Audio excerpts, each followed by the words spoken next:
semuanya, kembali lagi bersama si Chef Agung di Chef Agung Channel. Halo semuanya, kembali lagi nih aku membuat video untuk tips mengungkap kue-kue. Jadi banyak banget yang kemarin nanyain, Chef kok udah nggak buat tips and trick lagi sih? Kemarin tuh lagi sibuk untuk online class. Jadi online classnya itu by Telegram. Jadi lumayan sibuk banget, jadi jarang banget upload di YouTube. Jadi mumpung masih ada waktu, jadi akan aku buat tips and tricknya. Jadi di sini aku mau buat tips and trick chiffon. Jadi di sini aku kemarin itu banyak banget yang terbantu dengan teknik chiffon aku. Jadi di sini akan aku beri garis besarnya aja ya, garis besarnya aja. Karena banyak banget yang dari kalian itu yang mengalami kesusahan di chiffon. Jadi aku beri garis besarnya dulu di sini. Jadi chiffon itu sebenarnya kue yang sangat mudah ya. Kalau misalnya kocokan putih telurnya itu kalian udah bener, udah 100% sempurna. Yang kedua itu adalah permasalahan di oven. Itu, jadi ada garis besarnya itu dari kocokan telur dan dari pengovenan. Dua garis besar itu aja sih sebenarnya. Yang lainnya itu kayak misalnya pengadukan dan lain-lainnya itu sebenarnya mudah ya. Jadi aku kasih tahu dulu di sini garis besarnya, ini udah ada pertanyaannya. Semoga ini membantu ya dari teman-teman. Yang pertama sih, Chef, kalau misalnya kue masih basah dalamnya itu kenapa ya? Padahal luarnya itu udah coklat atau udah gosong. Nah, di sini untuk teman-teman, kalau misalnya luarnya udah gosong, dalamnya masih basah. Jadi ini udah matang, tapi ini agak sedikit basah.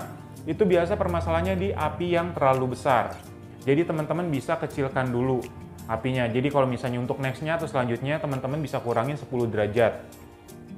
Terus kalau Chef, kalau misalnya kuenya berpinggang nih, misalnya kayak gini, kayak UFO gitu ya, itu kuenya UFO berpinggang, itu juga apinya kebesaran. Jadi pada saat, sebenarnya kalau misalnya kayak gini, kalau misalnya kuenya udah matang, terus tiba-tiba dia nyusut sendiri begini, itu juga apinya terlalu besar. Besar banget, bisa dikurangin 20-30 derajat. Dan kalau misalnya untuk chiffon ini ya, sebenarnya itu di antara 160 sampai 150 derajat. Tapi sekarang karena banyaknya oven, banyaknya merek, banyaknya standar si pabriknya ini juga, dan tergantung teman-teman punya watt juga, itu pengaruh juga. Kalau misalnya contoh nih ya, wattnya teman-teman tuh rendah, terus ovennya tuh oven listrik, nah itu dia sering, misalnya teman-teman nyalain AC atau nyalain TV segala macem, mesin cuci, itu bisa tarik-tarikan. Itu juga akan mempengaruhi si kuenya ini. Jadi kalau misalnya ini kuenya nggak stabil. Jadi sebenarnya kalau untuk cake-nya ini dia 150 sampai 160 derajat. Tapi nggak bisa kita patokan di situ karena standarisasinya yang berbeda.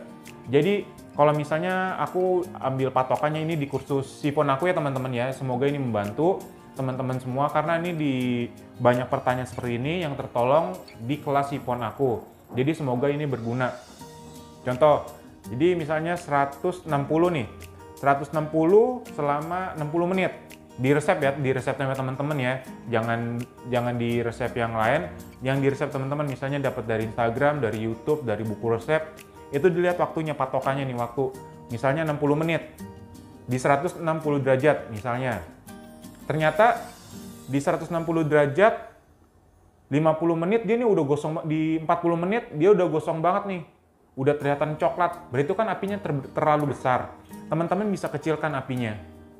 Mulai dari 10, 20, sampai 30 derajat, nggak apa-apa. Terus saya nggak sesuai dengan resep, karena kayak gini, 160 derajat itu mungkin di suhu termometer oven, tapi di dalam ovennya itu bisa berbeda. Contoh, karena contoh kita ada di ruangan AC nih.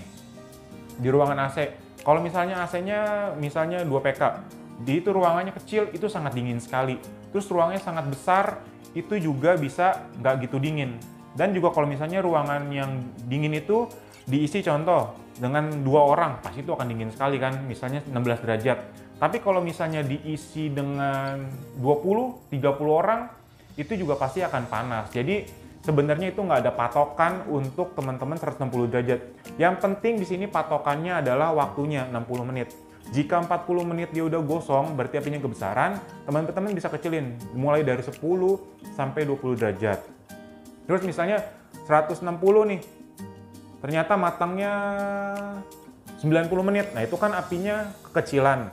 Berarti teman-teman bisa besarkan. Yang penting sekarang adalah patokannya waktu. Aku udah mengadakan riset. Yang penting sekarang kita patokannya waktu. Bukan sekarang patokannya suhu. Karena kalau suhu sekarang oven itu banyak banget ya teman-teman. Nggak bisa cuman misalnya oven A nih 160 pas. Si oven B itu nggak mungkin 160, mungkin bisa 150 atau 140. Kita nggak bisa pakai. Dan teman-teman di sini juga banyak melakukan kesalahan ya. Kalau untuk cake ini yang pemula ya. Untuk cake atau kue itu teman-teman memakai fan. Itu nggak boleh ya teman-teman ya. Karena fan itu kalau misalnya teman-teman nyalakan, atasnya itu sangat gosong sekali. Biasa fan itu untuk cake itu untuk apa sih chef? Biasanya kalau untuk saya di 5 menit terakhir itu kalau misalnya atasnya kurang coklat saya nyalakan seperti itu. Untuk yang kurang coklat untuk atasnya. Jadi ini butuh trik lagi, nanti akan aku bahas. Terus yang kedua untuk sifon ya, kuenya ambles chef pada saat dikeluarkan dari loyang. Nah ini banyak kesalahan juga untuk teman-teman pemula karena kebanyakan ngeluarinnya pada saat masih hangat-hangat. Contoh misalnya dari kemarin ya, yang 1 jam, yang 1,5 jam, yang 2 jam, itu sebenarnya di luarnya saja yang sudah dingin teman-teman. Tapi di dalamnya ini, dia tuh masih hangat atau masih basah. Jadi minimal seminimalnya itu 4-5 jam itu teman-teman baru keluarkan. Jangan cuman hangat doang teman-teman baru keluarin, itu nggak boleh. Itu akan membuat kuenya nanti ambles. Terus kenapa sih chef dibalik? Karena kan kue sifon ini ringan teman-teman. Jadi dia tuh harus dibalik. Kalau misalnya dia cuman seperti kuenya itu yang atasnya gelembungnya di atas, itu suka susut dia nanti. Makanya harus dibalik biar dia nanti bentuknya sempurna seperti itu. Jadi teman-teman di sini juga harus sebenarnya lebih mendalami sih. Jadi di video ini saya akan membahas garis besarnya sifon itu seperti apa. Jadi teman-teman harus nonton video ini sampai habis karena ini banyak banget yang saya bahas yang membuat di kursus online kelas saya ini berhasil, yang Telegram. Terus yang selanjutnya, kuenya mengkerut chef. Ya, jadi kalau kue mengkerut ini, jadi pada saat masih di loyang, dia mengkerut nih, lepas dia dari loyangnya itu kenapa? Itu dia apinya kurang panas. Jadi pada saat misalnya matangnya nih 60 menit, dia api bawahnya dia kurang panas, dia kepanasan di api atasnya. Jadi dia pada saat samping-sampingnya ini masih basah. Jadi apa yang harus dilakukan chef kalau misalnya ada 2 api nih, misalnya di set nih, untuk apinya ini yang terpisah ya untuk oven listrik biasanya. Karena di sini juga banyak yang suka lepas dari loyangnya. Ini pengaturan api atas, ini pengaturan api bawah. Jadi api atasnya ini harus dikecilin teman-teman. Jadi misalnya teman-teman kan misalnya nih ya 160. Nah biasa kalau suka lepas dari pinggirannya itu api atasnya ini harus lebih kecil teman-teman. Misalnya 150 ini 100 ya benar 150, bawahnya 160. Karena kalau misalnya kita set sama-sama 160 untuk yang terpisah ya teman-teman, untuk oven listrik yang terpisah, itu suka atasnya lebih matang dulu dibandingkan dengan yang bawah. Makanya dia suka lepas. Dan dia di bawahnya ini suka agak mengecut sedikit seperti itu. Selanjutnya, chef ini kalau untuk kocokan putih telur, nah ini untuk yang putih telurnya ini garis besarnya nih ya. Ini udah masuk yang kedua. Kocokan putih telurnya itu kalau misalnya yang teman-teman yang pemula, itu sebaiknya nih ya, itu jangan soft pick. Itu harusnya di stiff pick. Ya, di stiff pick. Jadi kalau misalnya teman-teman, kenapa harus saya di stiff pick sih chef? Karena teman-teman itu ngaduknya kadang-kadang masih suka salah. Jadi dia terlalu lama. Udah terlalu lama kalau misalnya di soft pick, dia udaranya keluar atau oksigen yang diikat dengan si telur ini dia keluar. Makanya sifon teman-teman tuh suka gagal. Makanya kalau misalnya teman-teman yang pemula itu bisa di stiff pick. Jadi kalau misalnya cara pilih telur yang bagus bagaimana sih chef? Yang pertama itu telurnya juga harus kental. Jadi di sini teman-teman juga nggak usah mentingin waktu untuk mixer. Jadi banyak banget di kelas, chef kalau misalnya ini kocokannya berapa menit sih chef untuk pakai hand mixer si A, si B, si C. Kalau misalnya kita kocok putih telur itu kita nggak bisa patokan waktu. Yang penting mengembang sampai stiff peak atau soft peak yang teman-teman mau. Tapi kalau di sini kalau teman-teman masih pemula harus di stiff peak. Tapi kalau misalnya di kursus online aku itu ada pengetahuan cara mendapatkan stiff peak di chef peak. Jadi di antara stiff peak dan soft peak itu di tengah-tengah ada chef peak. Itu yang aku menemukan caranya. Jadi kalau teman-teman kalau misalnya kurang paham bisa di stiff peak aja. Jangan di soft peak. Karena kalau misalnya teman-teman di soft peak yang masih pemula itu biasa gagal. Seperti itu. Terus kalau teman-teman ini kalau untuk pengocokan putih telur, jangan di baskom plastik. Karena baskom plastik yang bekas teman-teman, kalau misalnya bekas cuci, plastiknya yang ditumpuk-tumpuk-tumpuk, itu biasa ada endapan si airnya atau sabun atau minyak yang tidak bagus. Jadi pengocokannya, ini aku udah semua saranin di kursus online aku, itu harus menggunakan baskom stainless atau baskom kaca, teman-teman. Kenapa? Karena kalau misalnya baskom stainless ini kalau misalnya ada minyak atau air kita ketahuan, kita tinggal pakai jari, itu masih basah tinggal kita lap. Tapi kalau baskom plastik itu suka meresap, teman-teman. Apalagi kalau misalnya teman-teman pakai baskom plastik itu pakai hand mixer, itu banyak banget luka-luka yang ada di baskom ini. Jadi itu saya nggak sarankan. Dan yang kedua, tidak boleh ada kuning telur setetes pun untuk si putih telur ini. Kalau misalnya ada sedikit pun, itu udah nggak bakal gagal. Mendingan teman-teman coba baru lagi. Dan teman-teman kalau misalnya yang masih awam, coba gunakan itu garam sama cream of tartar, itu udah cukup sih teman-teman. Kalau misalnya yang masih baru. Karena kalau misalnya teman-teman masih baru menggunakan air jeruk, itu biasanya sering gagal. Coba gunakan cream of tartar dan garam. Jadi di sini sebenarnya adalah pengocokannya. Dan teman-teman, kalau untuk percampurannya itu harus menggunakan balon whisk ya teman-teman, jangan menggunakan spatula. Itu banyak juga nanti ada bolong-bolong terlalu besar karena percampurannya tidak rata. Nanti akan aku kasih video klip dari online kelas aku. Ini garis besarnya aja karena di situ tuh ada rahasia teknik pengocokan. Nanti akan aku kasih tahu tekniknya. Itu harus pakai balon whisk. Dan teman-teman juga untuk yang terakhirnya baru diadukan dengan spatula.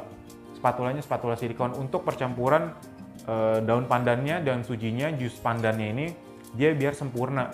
Karena biasa kalau misalnya cuma pakai balon whisk itu nggak akan sempurna. Karena banyak banget nih ya teman-teman.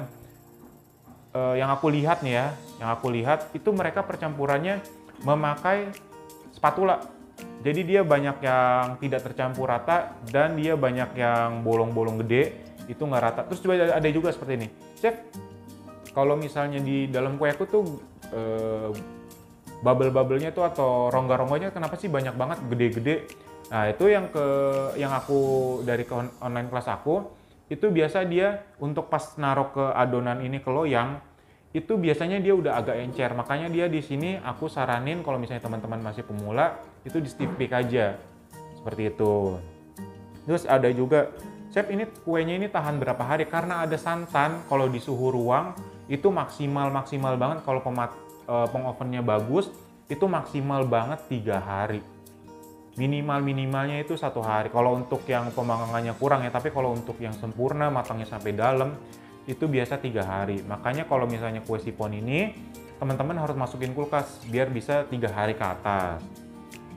Dan chef kalau misalnya, ini kelas aku juga, chef kalau misalnya santan diganti susu cair boleh nggak? Boleh-boleh aja karena ada yang coba dengan rasa mocha atau coklat atau diselang-seling, itu bisa juga. Dan juga teman-teman kalau misalnya aku ya, di kelas online aku lebih suka memakai santan yang instan, yang kental.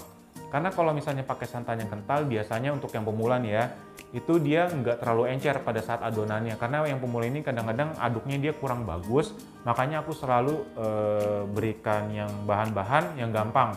Jadi aku pakai santan kental seperti itu. Karena kalau santan yang asli itu kan rada encer, itu akan membuat adonannya semakin lebih encer lagi. Jadi makanya di sini gunakan santan yang kental.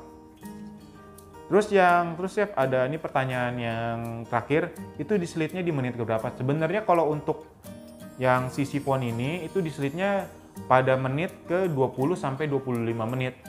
Atasnya itu tidak boleh terlalu coklat ya teman-teman, makanya di 20 sampai 25 menit aja. Nanti tonton habis video ini, nanti akan ada klipnya, video klipnya yang untuk pengocokan segala macam, teman-teman nonton. Terus ada cara mengeluarkan kue dari loyang juga ada teman-teman. Di Jadi kalau misalnya kue dari loyang ini teman-teman itu sebenarnya aku gunakan spatula biasa aja tuh bisa. Teman-teman kalau mau pakai pisau untuk sipon pun boleh, nggak apa-apa. Dan kalau misalnya itu dia harus benar-benar nempel di loyangnya. Dia nggak boleh keluar sedikit pun, jadi harus benar-benar nempel di loyangnya teman-teman. Itu akan membuat kue ini semakin cantik, seperti itu. Untuk pembahasan garis besarnya, seperti ini aja. Terima kasih semuanya yang sudah menonton video ini. Sampai jumpa di video selanjutnya. Terima kasih semuanya. Nah.